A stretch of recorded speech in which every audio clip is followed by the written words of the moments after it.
central processing unit is like the brain of the computer, and once you understand how it works, you'll understand the computer as well. Let's remove the cover of the CPU and zoom in to see what happens inside. There are lots of different wires carrying information around the CPU. This particular CPU is called the 6502 and was used in computers like the Apple II and the Commodore 64, as well as in the original Nintendo Entertainment System. This simulation of the 6502 can be found online at visual6502.org. In every CPU, there is a particular wire that turns on and off at a steady rate to help keep everything in sync. That wire is called the clock, and the clock in this simulation is turning on about twice a second.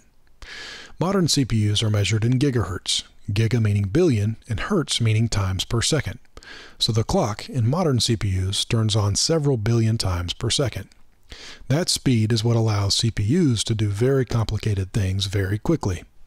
However, what the CPU does during each clock tick is actually very simple and something we'll look at more in this video. For now, we'll zoom back out and put the cover back on.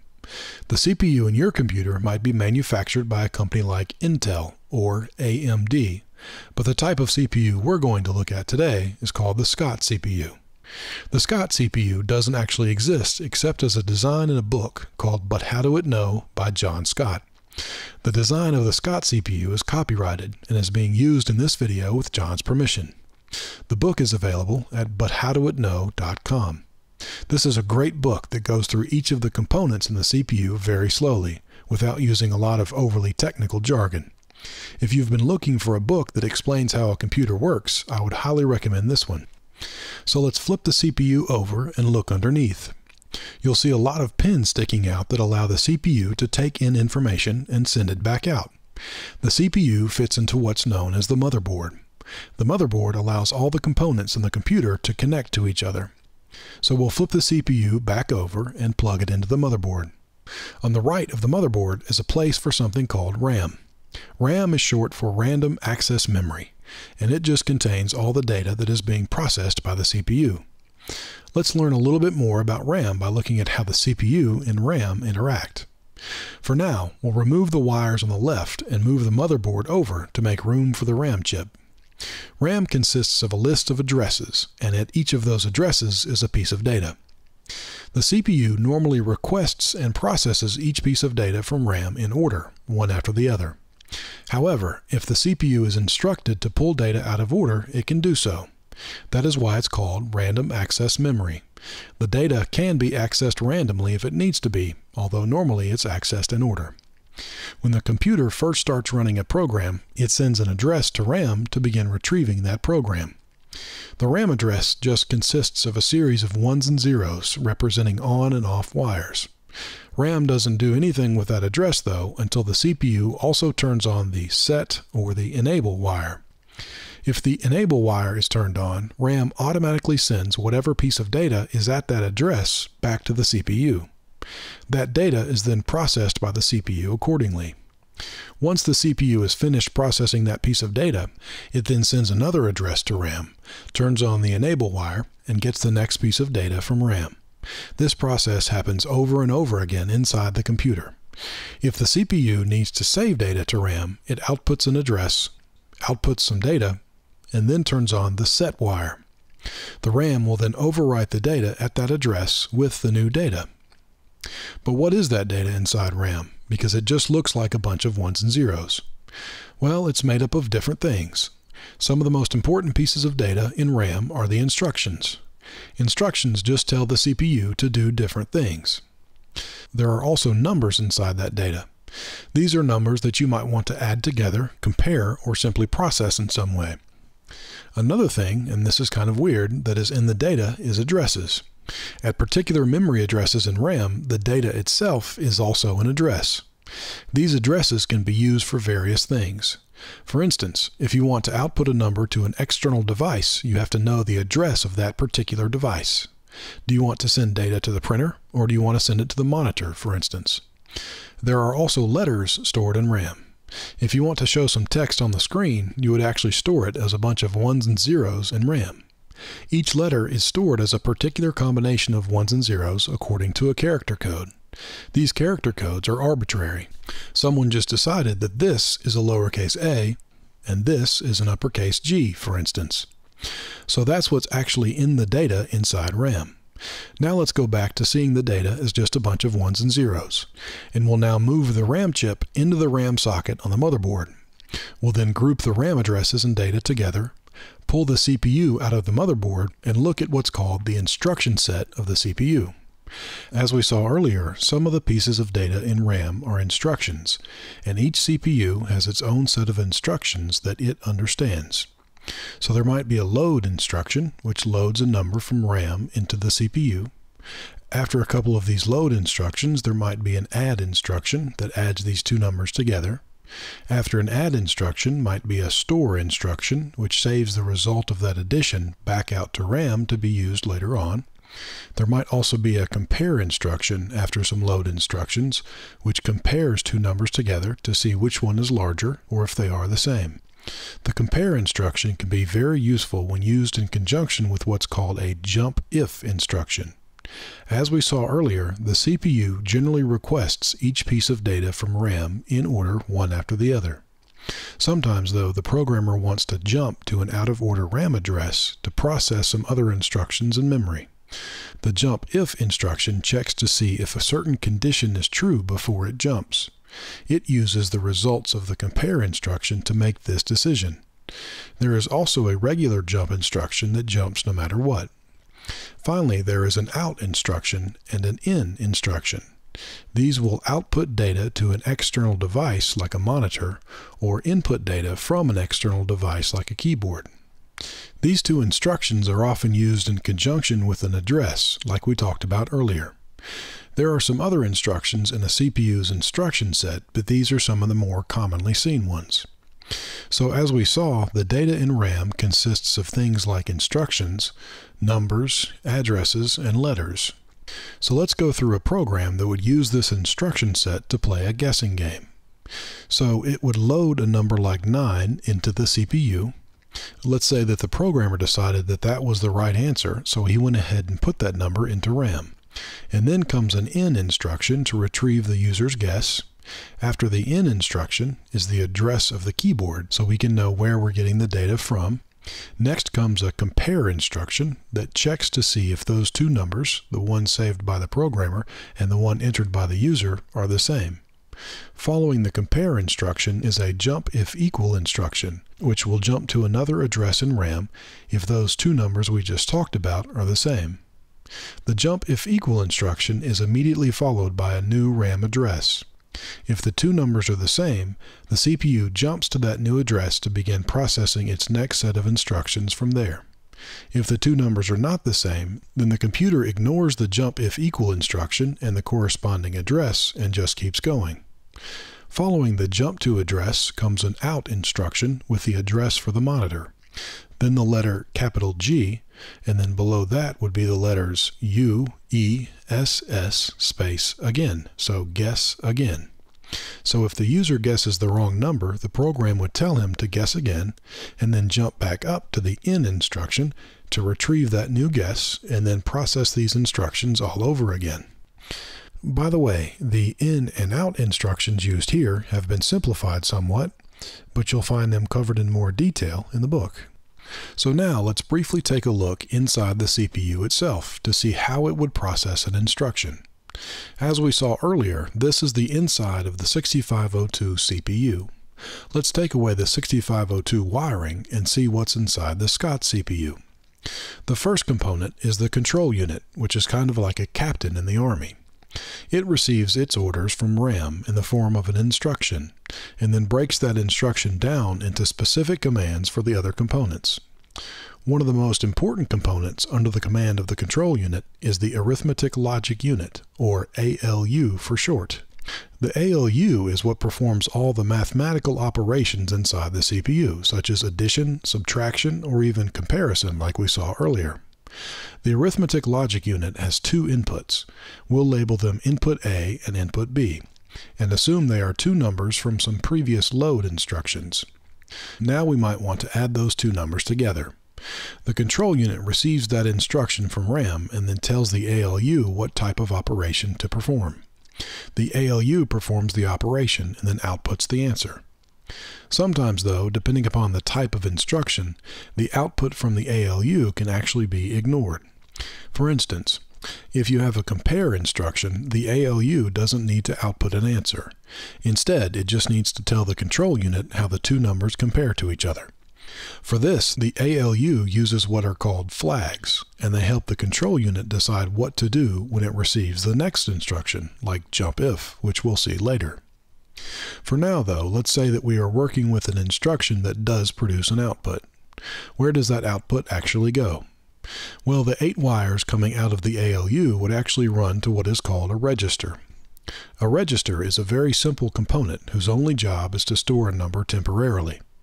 Registers act just like RAM, except they are inside the CPU, making them faster and more useful for storing a number temporarily while an instruction is being processed.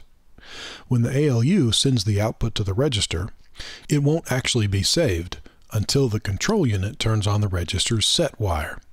The set wire is just like the one we saw earlier for RAM. When the set wire is turned on, the register saves whatever number is on its input wires. Once we have the output saved in the register, though, how do we get it back out? Well, when we are ready to move a number out of the register, we need another control wire called the enable wire that also runs from the control unit to the register. As soon as the control unit turns the enable wire on, the register will output whatever number is saved inside. The output wires of the register then connect to what is called the CPU bus. A bus, as we saw earlier on the motherboard, is simply a group of wires that connect multiple components inside a computer. On the bus are some other registers with their own set and enable wires. These may have numbers from previous instructions already saved inside. So the control unit will then turn on the set wire of the particular register that it wants to save that number to, and that number will be saved in that register. Afterward, the control unit will then turn off the enable wire from the first register and clear the bus. The 4 registers at the top are just used for storing numbers between operations, so they have output wires that go directly back onto the bus. So now we have moved a number from one register to another just by turning some wires on and off. That's the advantage of the bus, easily moving numbers between components. The disadvantage of the bus is that you can only have one number on it at a time. Because of this limitation, the arithmetic logic unit uses a temporary register for input B. When the control unit is processing an instruction involving the ALU, it will move one of the inputs to the temporary register. The temporary register has no need for an enable wire since it only outputs to the ALU and doesn't conflict with any other registers. The other input to the ALU comes directly from the bus. The control unit will enable another register, and that number will become input A to the ALU. That number stays on the bus until the ALU is finished processing the instruction. And so now there are 2 inputs to the ALU, and we're ready for the ALU to perform an operation. As we saw earlier, the control unit knows what operation to tell the ALU to perform because of the instruction it receives from RAM. The instruction itself is in another register called the instruction register.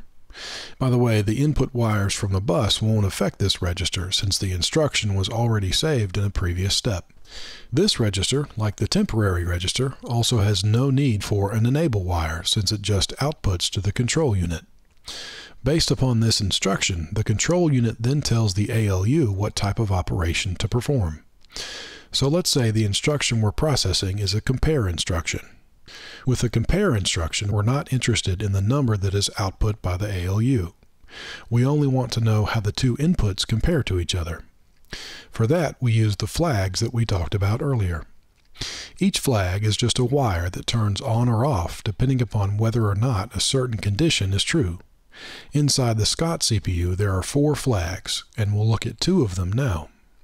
The A is larger flag will turn on if input A is larger than input B.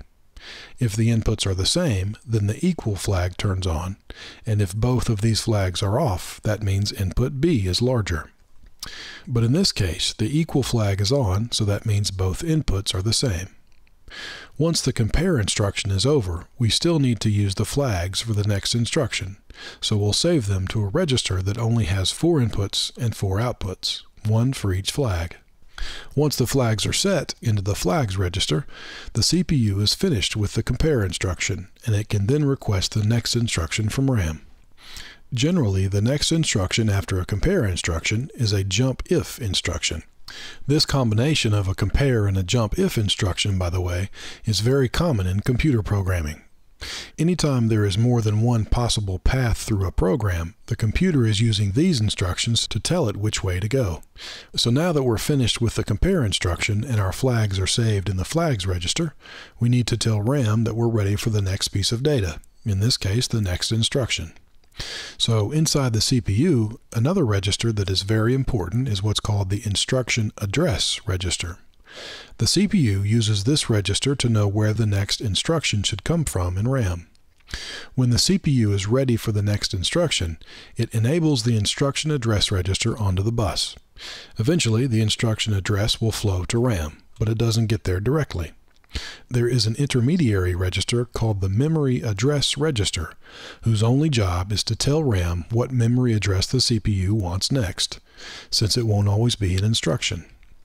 Once the instruction address is set into the memory address register, it is automatically sent to RAM since the memory address register doesn't have an enable wire. The control unit then turns on the enable RAM wire, and RAM automatically sends back the data at that address, which in this case is an instruction. That instruction is then saved in the instruction register, and the control unit begins processing it. In this case, it's a jump if equal instruction, which checks to see if the equal flag is on. It does that by running one of its wires and the equal flag wire into an AND gate. If both inputs to the AND gate are on, then the output wire turns on as well. This output wire will then trigger the jump. That jump eventually retrieves the next piece of data from RAM, which happens to be an address, and move it into the instruction address register. When the jump if equal instruction is over, the CPU then processes the instruction at that new address. At that new address may be some instructions that output the text "you guessed correctly" onto the screen, because now we know that the user guessed correctly. So we'll add the final 4 wires to our CPU, which are used to control the external devices like the monitor and the keyboard. We now have a nearly complete picture of what the Scott CPU looks like. Data moves around inside the CPU using the bus and is stored in each register according to how that data is going to be used. Each instruction that we have seen can be processed by the Scott CPU in about 6 clock ticks. Modern CPUs can process multiple instructions per clock tick, meaning that the computer you're using to watch this video is likely processing tens or even hundreds of billions of instructions per second. That phenomenal speed is accomplished by using more than one of each component and making sure that all the components are active as much as possible. This makes modern CPUs much more complicated than the Scott CPU, but they are still fundamentally doing the same things as the Scott CPU. So now let's zoom back out and we can see all the wires that run back out to the pins on the chip. On the right are the set RAM and enable RAM wires. On the top are the RAM address wires. On the bottom are the data wires that run to both RAM and the external devices. And on the left are the input-output control wires. So let's zoom back out to see the rest of the chip, and we'll put the cover back on the CPU and put it back in the motherboard. Using the ports on the left, we can now plug in the cables that connect our monitor and our keyboard. Each of these ports has an address, and that port address is what the CPU uses with an in or an out instruction. That port address, by the way, is sent using the data bus, since the address bus in this computer is only used for RAM. So we'll zoom out to see how the motherboard fits inside the computer case. In the computer case is the last component we'll look at, which is the hard drive. As soon as the power to the computer is turned off, all the data in RAM is lost, so you have to have a way to store it more permanently. For that, we use a hard drive. Inside the hard drive is a spinning disk covered in tiny magnets with a small metal arm floating above it. The arm moves around to the different parts of the disk where different data can be stored and retrieved. The disk and the arm generally move very, very quickly, but nowhere near as fast as the CPU can process data. For this reason, all the data from the hard drive must first be moved to RAM before it can be processed. So we'll put the hard drive back inside the computer and zoom out.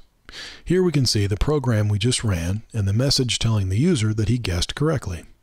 So now you've seen the very basics of how a computer processes information. You'll find much more about the Scott CPU and the book at the website buthowdoitknow.com.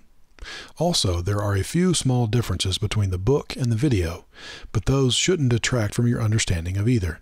You can find a list of these differences in the video description. Thanks for watching.